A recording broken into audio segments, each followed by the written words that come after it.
I'm so excited just to geek out over a series that I love.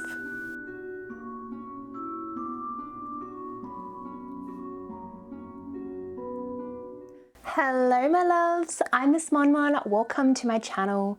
Today we will be embarking on a vintage sewing adventure and I am returning with my mini-series with a vintage twist. I have been an avid reader since I was a kid. I very much preferred reading over watching TV, so it was a strange comfort to read a lot, and I loved a bit of fantasy. Just give me dragons any day. This is one of my favourite book series, A Court of Thorn and Roses by Sarah J. Maas, and I think there are now 5 in the series. I'm going to say that some parts of this video may contain spoilers if you haven't read A Court of Thorn and Roses or any of the other series, so please keep that in mind because I want to explain character development, so I might say things that will spoil it for you, so just bear that in mind. A Court of Thorn and Roses, or ACOTAR as sometimes it's called, is a loose adaptation of Beauty and the Beast, and personally I think it also has a mix of Howl's Moving Castle in it. It follows the character of Feyre Archeron as she is dragged into the fairy realm for reasons that I won't disclose, and has to battle monsters and go through challenges and quests, and it's all very exciting. At first I thought Feyre was not the greatest character, but as the series progressed, I loved her more and more. She ends up being a really strong female character, and spoiler alert, she becomes the High Lady of the Night Court. So I wanted to play with that and create a dress that I think Feyre would wear around the Night Court if this was set in the 1950s. That is the idea of this dress and this video. That is what we're going for. So here is my thought process of how I got to my final result. I wanted a pattern that had a few certain elements. I wanted sleeves, and I wanted something with either paneling or boning. This sort of gave me the idea of armor, as she is a great warrior. She's just surrounded by other amazing Illyrian warriors, which is good fun. I'm totally team Batboy, if you know what I mean. So I wanted something that had panels to represent armor, but also to represent like the segments that she's gone through, all the different kingdoms and realms that she's had to battle, and also to show the challenges. I didn't want anything high neck, as I thought that would make her feel really restricted, and I certainly didn't want anything overly poofy or fluffy, as we all know what happened at the wedding and how she felt about her wedding dress. So after lots of deliberation and toying with ideas and patterns, I decided to use this pattern. This is Butterick 6018, and it is a reprint of a true vintage pattern released by Butterick in 1952.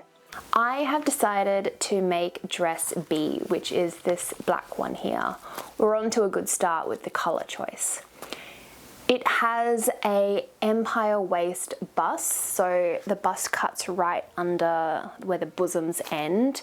There are short sleeves, brilliant. It has a open neckline with a slight dip, which I thought was quite cute.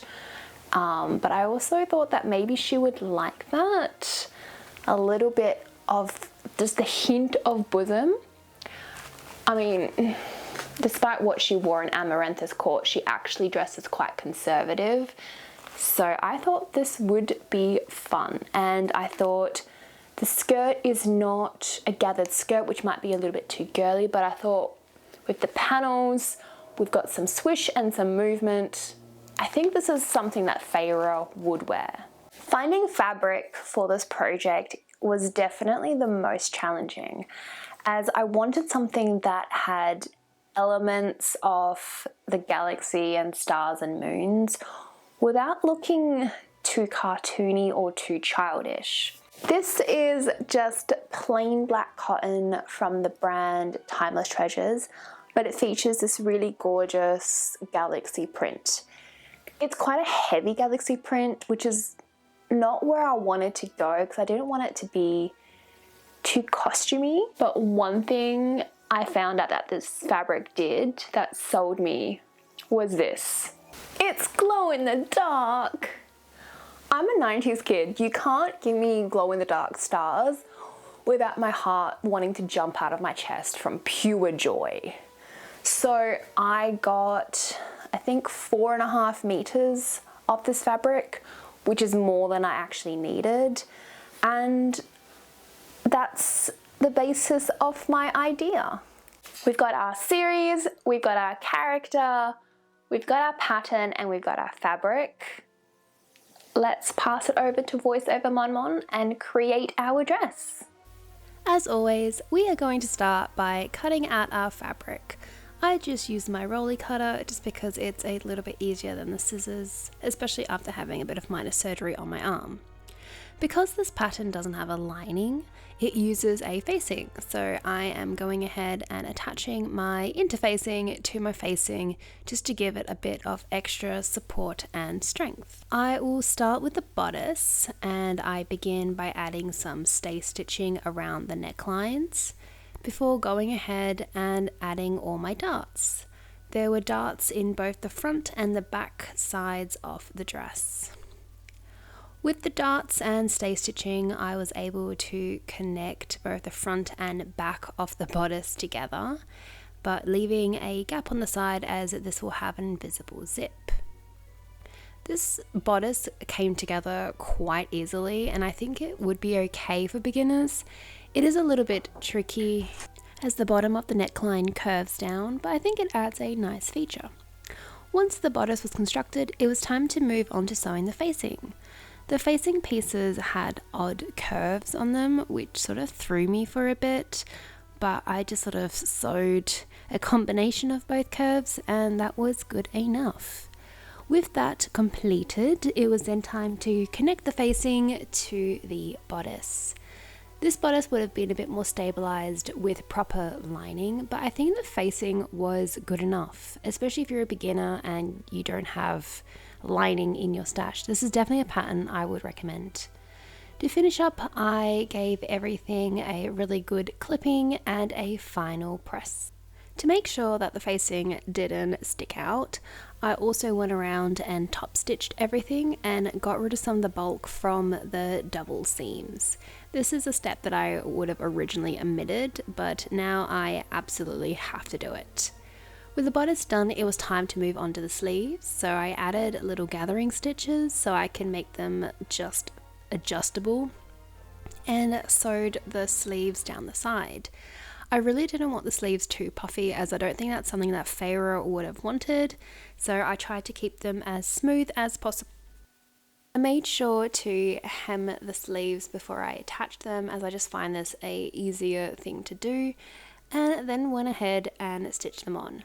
I also added a few extra stitches into the armpits just for extra support, as the armpits get a lot of wear and tear. With that, my bodice was completely finished and I am happy with it. I love the pattern so far. So far, so good. Moving on to the skirt. This skirt is made of about 8 panels, so I started by clipping the 2 front pieces together before going ahead and attaching the side pieces, which will also be on the front.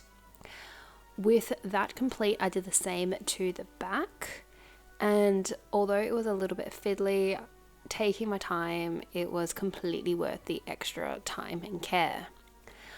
Sewing it together was straightforward, just a straight stitch all the way down the sides, and then I also went ahead and overlocked it just for some extra support. There is a slight curve at the top, but it's nothing to be worried about if this is the pattern you are thinking about sewing up yourself. With the skirt complete and the front and back attached, I then attached that all to the bodice. It was definitely helpful to also label all my pieces. Once my skirt was attached, I added an invisible side zipper to I think the right side, and my first attempt went horribly wrong, so this is attempt number 2. With that complete, it was time to hem, and I think we have a full dress. This project was a bit of a challenge as I had no visual representation besides fan art of what the characters looked. I did look at a lot of fan art, and some of it is just beautiful, and I will certainly be ordering prints from certain designers and artists. Just so pretty. I don't know whether I personally think that this dress got where I needed it to go. It still felt a little bit too costumey, and I say that being fully dressed up, but I feel like this is one that I might be returning to. So you know how I mentioned this dress was glow in the dark? Yeah, it's glow in the dark. In saying that, this dress was actually a lot of fun to make, and I do love wearing it. But I think trying to link Feyre to the 1950s, and maybe I think it was just the fabric being quite heavy. Maybe I'm being a bit too self-critical, but I'm not sure if it 100% works. So please let me know what you guys think, especially if you are a fan of ACOTAR and the series. Do you think this is something Feyre would wear in the 1950s? I try to stay as true to her personality and style as much as possible, but she's a hard nut to crack. This project has been in my back burner for, well, it's been a couple of years, let's face it.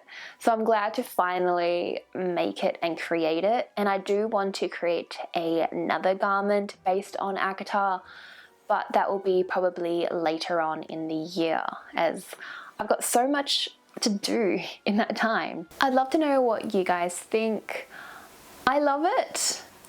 I'm not sure if it's exactly what I wanted for this project though. Thank you so much for joining me on another vintage sewing adventure and for bringing back the series with a vintage twist.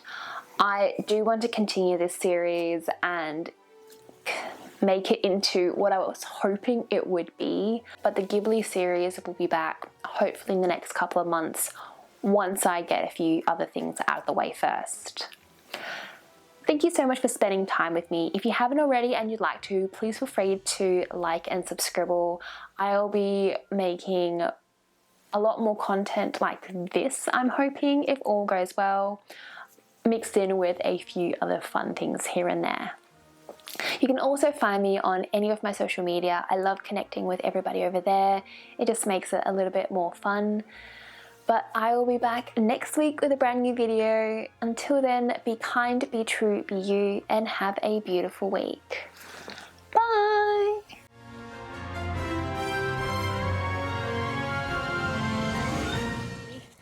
Okay, beautiful. You tell me exactly. Oh yeah. I thought it was a hair, then it moved. Like, oh, I don't like it moving. It's like a little mayfly.